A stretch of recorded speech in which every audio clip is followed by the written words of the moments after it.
Baik, kita akan coba bahas pertanyaan di debat capres yang saya buat. Pertanyaan ini tidak keluar di dalam acaranya benernya, tapi ini yang saya buat. Ini terkait ke tenaga kerjaan. Kebetulan teman-teman panelis yang lain juga banyak membuat pertanyaan tentang tenaga kerja. Jadi saya bilang udah ini saya mundur aja supaya teman-teman yang tenaga kerja bisa masuk. Ya harus ngalah sih. Kan ada panelisnya ada 12 ya. Ada berapa orang yang bermain di tenaga kerja lah. Ya wis, saya ngalah aja dah. Baik. Pertanyaannya kira-kira gini. Estimasi Kementerian Tenaga Kerjaan pada tahun 2025 Indonesia akan butuh 1,9 juta pekerja IT, melebihi kebutuhan tahun 2022 yang hanya 1,2 juta. Oke, tentunya kita pengennya lebih dari itu sih sebenarnya. Sebenarnya lebih sih sebenarnya.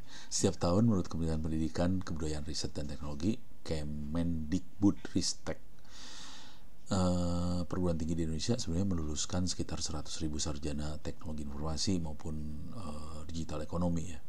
Teknologi informasi, komputer, digital ekonomi lulus 100.000. Tapi menurut Kementerian Ketenagakerjaan hanya 2% dari itu loh. Jadi sekitar 2.000 orang saja yang akhirnya kerja di bidang IT. 98.000 orang lainnya tidak bekerja di bidang IT. Padahal kita butuh 1,9 juta pekerja IT. Nah, bingung gak lo?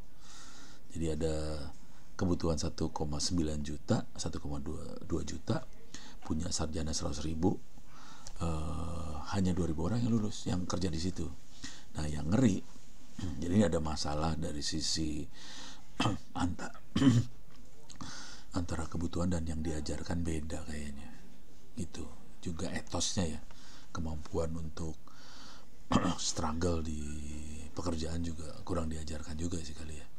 Jadi kita punya masalah antara perguruan tinggi dengan tempat kerjanya. Nah, itu ada masalah di dosen, kurikulum dan sebagainya nih. Kasihan yang bayar SPP sih sebenarnya saya.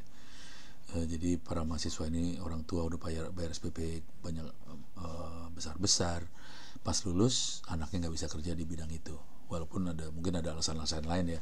Misalnya kalau perempuan kan kadang-kadang ada yang nikah lah, ada yang nggak mau kerja jauh dari orang tuanya gitu, ada kayak gitu ya, itu lain lagi cerita.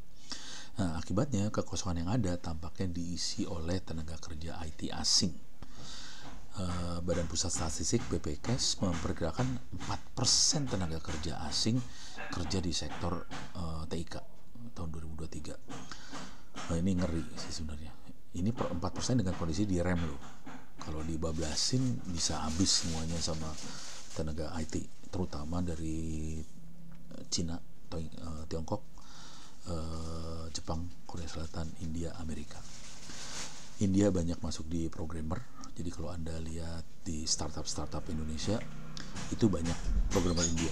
Cuman mereka seringkali kerjanya dari negaranya ya. Jadi nggak kerja di Indonesia, mereka dari negaranya dan mereka ambil kerjaan dari Indonesia. Bisa kayak gitu.